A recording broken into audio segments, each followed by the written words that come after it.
Welcome back, Canisius High School community. It's Andy Deyell back with another episode of Conversations with Canisius, our regular web series where we check in with alums across the United States and see what they've been up to since their time at Canisius High School.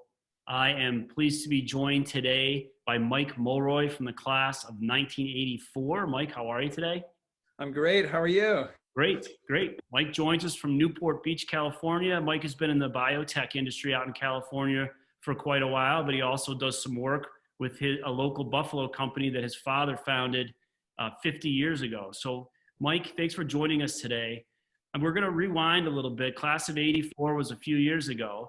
Yeah. So why don't you go back in time and tell us a little bit about sort of your family, tell us a little bit about your journey to Canisius High School, and then tell us a little bit about, your journey after Canisius High School, where you went for undergrad, your college and graduate school experience, and how you ended up out in California and in the biotech industry, and some of your stops at various companies along the way. Yeah, thank you for having me. Looking forward to a nice chat. I should say hello out there to all the fellow alumni, students, etc. So you'll probably need to cut me off as I kind of wax on and on here. No worries, no worries. So I don't know, I was just a little kid. So we grew up in Orchard Park, which I think is still a bit of a hotbed for Canisius students. And it was way back before I really knew anything about the world, but there was actually a teacher strike. We all came up through the public school system, and there was a teacher strike when I was in 4th grade. And I had, and still have, some older brothers who were getting ready to go to high school. And I think my parents were, quite upset with the notion of teachers being able to sort of walk away from their post. And with that, they kind of opted out of the public school system basically over time.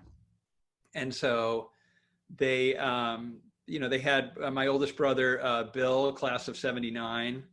And then my brother, Jim, class of 81, excuse me. Go to Canisius. And then as I kind of got older and was ready to go to 9th grade, Canisius was the logical choice because they had good experiences there. And Jim and I actually crossed over. He was a senior when I was a freshman. And then my younger brother, Rob, ended up going to the school as well, class of, I want to say 89. I could be off on that by a year in one direction or the other, but he and I did not cross over. I know that.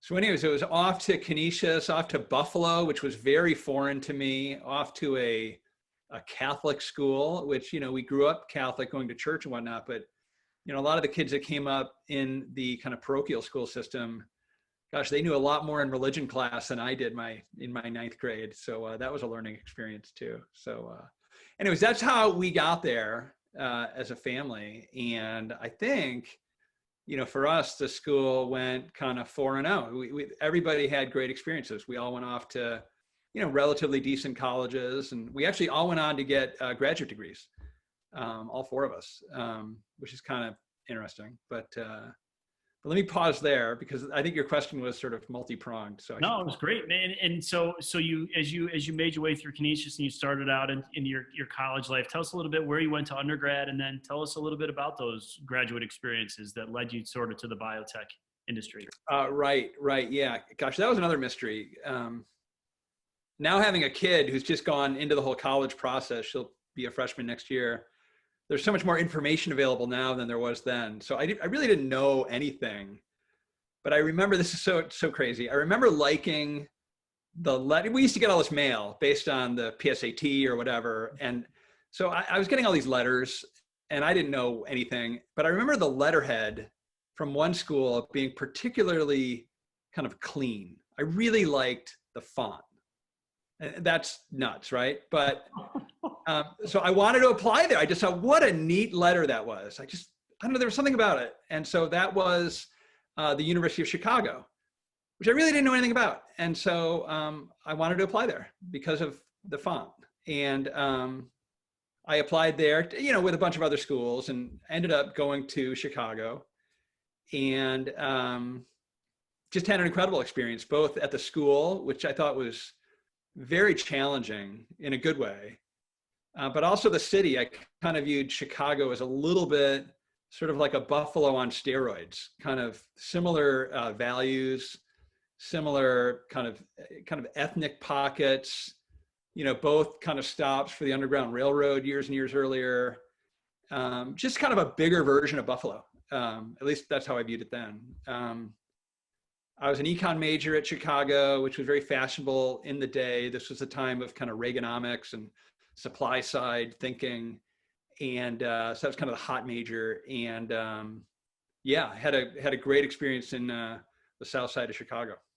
That's great. And so, I've spent a lot of time in Chicago myself, and I've often described it exactly as you have. It's just a bigger version of Buffalo. They both have that Midwestern feel, but what a great city. And so as you come through your degree at University of Chicago, did you go into grad school right away, or were there a few years working in between, taking a job in finance? Yeah, this is kind of fun. So I interviewed a bit for jobs, kind of on-campus interviews.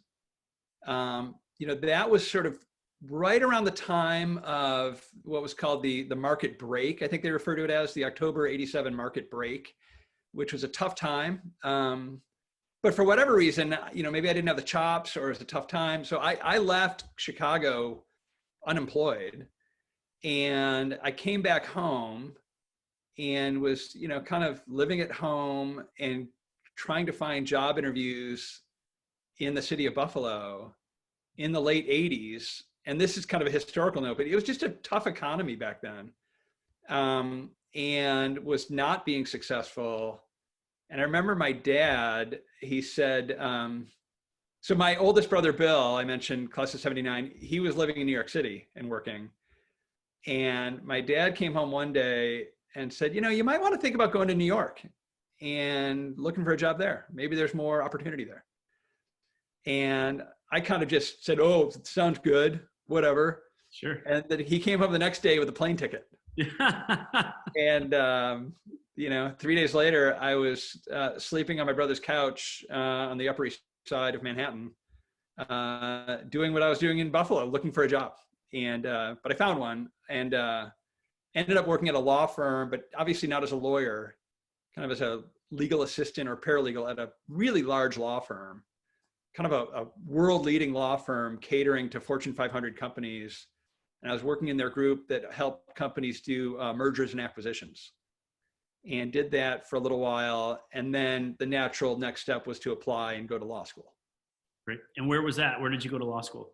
So that was my big ticket out to California. So, I think I mentioned college apps, but I also wanted to apply back then to California schools. Sure. But my mom thought that was too far away. But with my second bite at the apple for law school, for graduate school, I didn't have that constraint. I could kind of pick where I wanted to apply. And so I applied for admission and got into UCLA. And that was my big ticket again to California. I remember showing up to California with my two hockey duffel bags and my very Buffalo-esque LL Bean Norwegian blue sweater, not realizing anything about the weather. It could be over 95 degrees in September in LA. So yeah, that was a nice trip.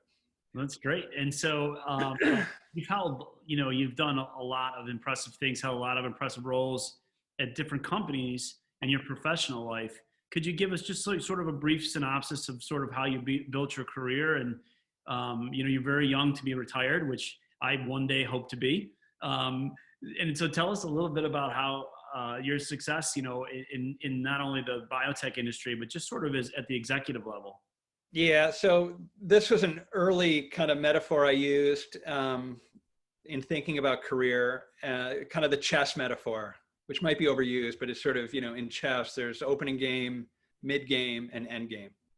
And so, opening game for me was, getting a job out of law school, which again, my timing was bad because, I graduated in '93.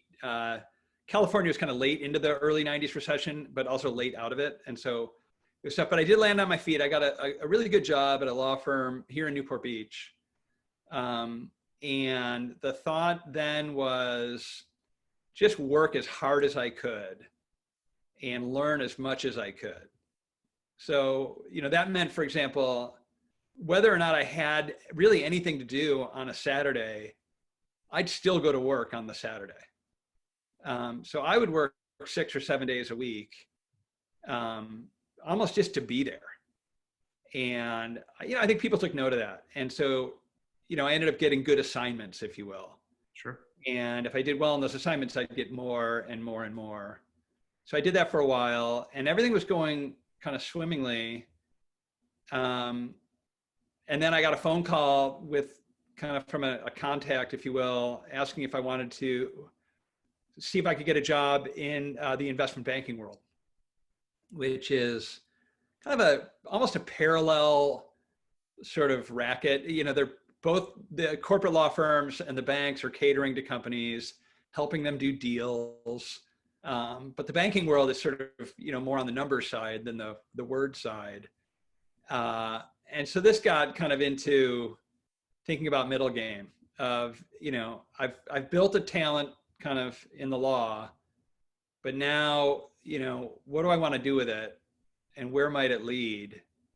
And so the thought of kind of rounding out the full palette of skills for corporate advice, both kind of the legal side and then the financial side. Most lawyers cannot read a balance sheet, for example. So I went down that path, and that was the next stop for me. So I worked at some of the larger investment banks, some that aren't even around anymore, given kind of how strange that business has been. But I was at Citigroup and Merrill Lynch, firms most people have kind of heard of, big firms. Yeah. And then, so when you think back on your time at Canisius High School, can you pinpoint any of the things that you learned sort of while you were a student there that help prepare you for this career that you've had? Yeah, it's funny. We talked a little bit about that a few weeks ago, and in thinking about the curriculum, I'd probably say just the kind of learning to read and write. Hold on one second. Yeah, learning to read and write in a very critical way.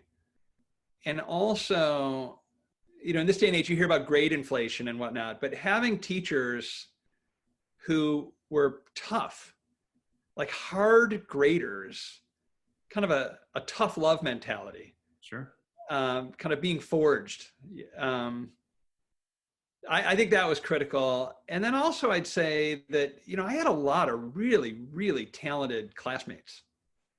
And so being with just a bunch of really smart people, I think you see it in sports teams tend to either play up or down to their level of competition. And so, being surrounded by such talented individuals, I think was really, really helpful.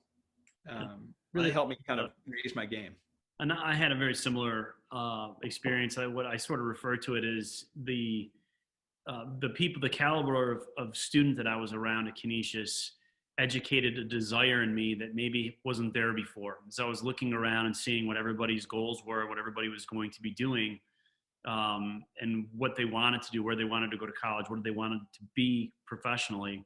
Those weren't all things that I really spent a lot of time thinking about, until I got to Canisius High School, and that really helped me, raise my game. It fostered a competitive environment, and I think sometimes people think that's a bad thing, but I think it can also be something that educates a desire in you that can last a lifetime. So I'm not surprised. Yeah.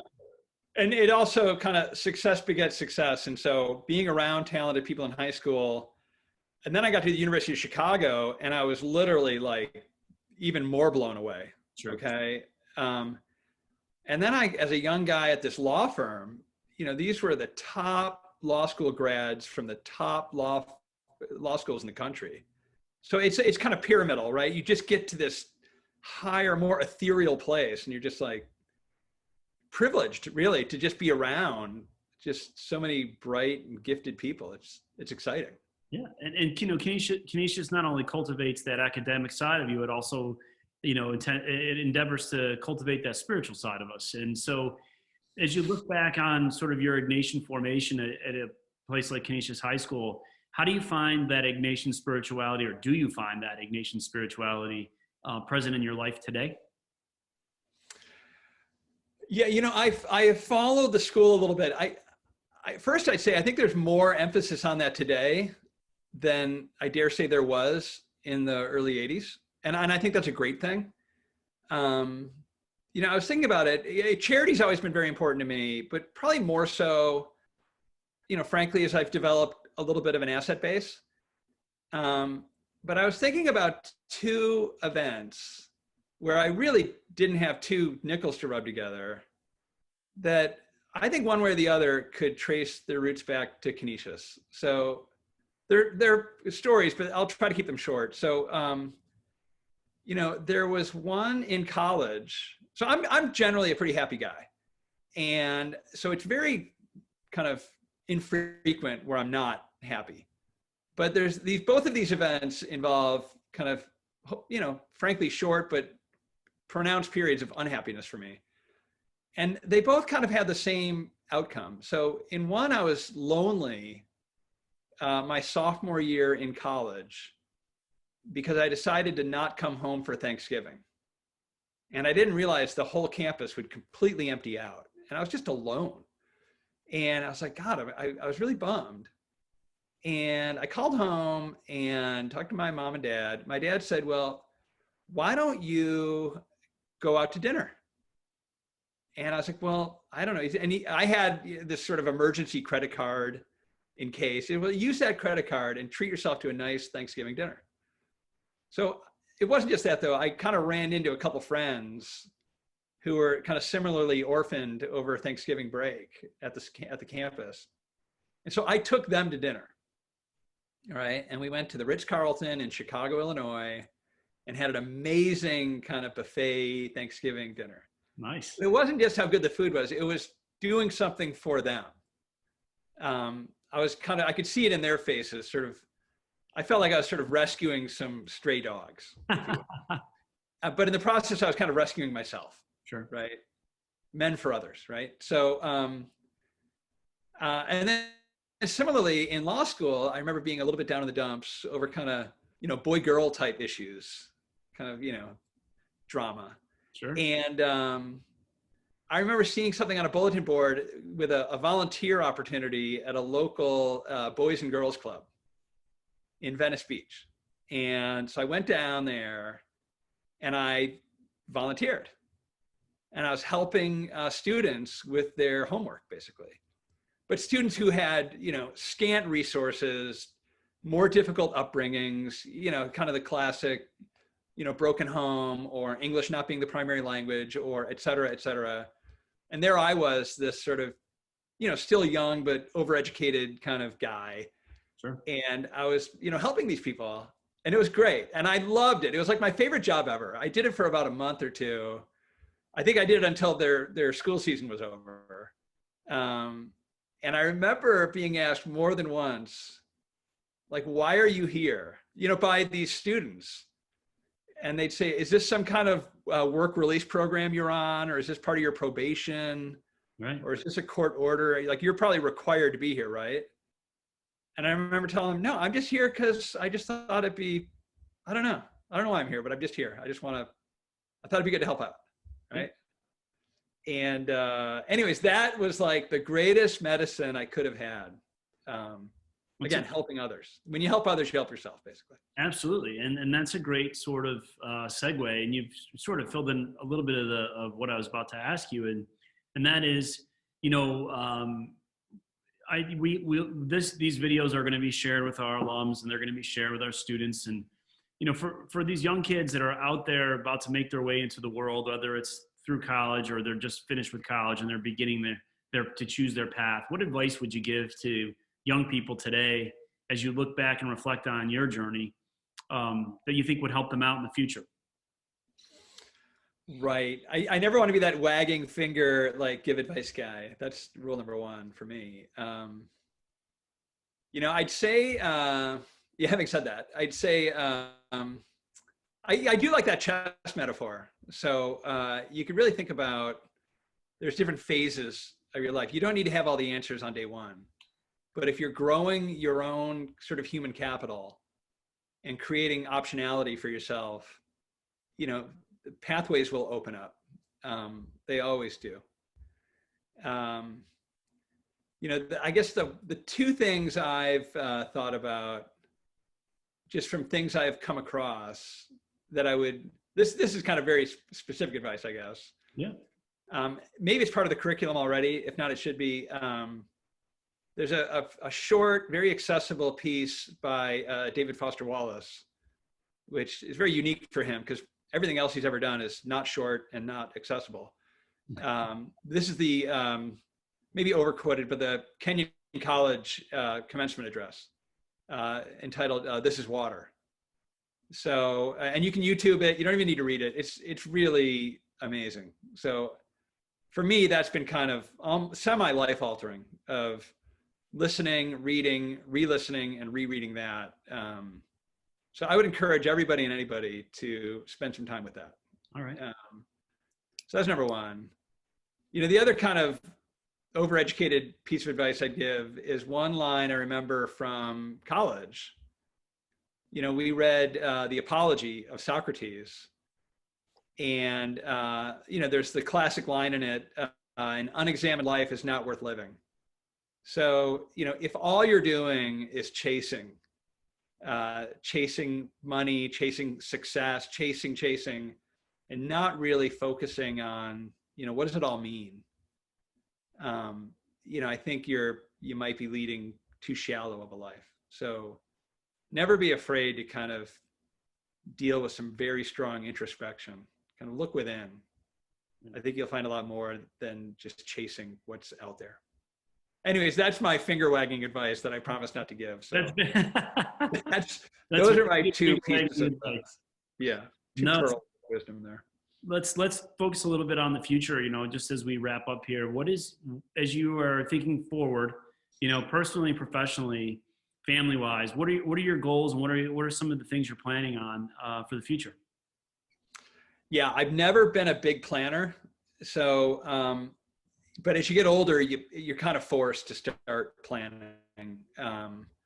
We have, my wife and I are blessed with two kids. We've got an 18-year-old, again, going off to college. We've got the 12-year-old. So, he's still in his kind of formative stages. And so I'm really in the moment, kind of just being present with him. Longer term, we think geography, like, will we be in California forever? There's a kind of an exodus going on in California right now for a lot of different reasons. So we're kind of thinking about that ourselves. We haven't made any decisions yet, but we may find ourselves, my wife's from New Hampshire and we spend a lot of time there. We may end up back there. Whether that's before or after our youngest goes off to college, I don't know.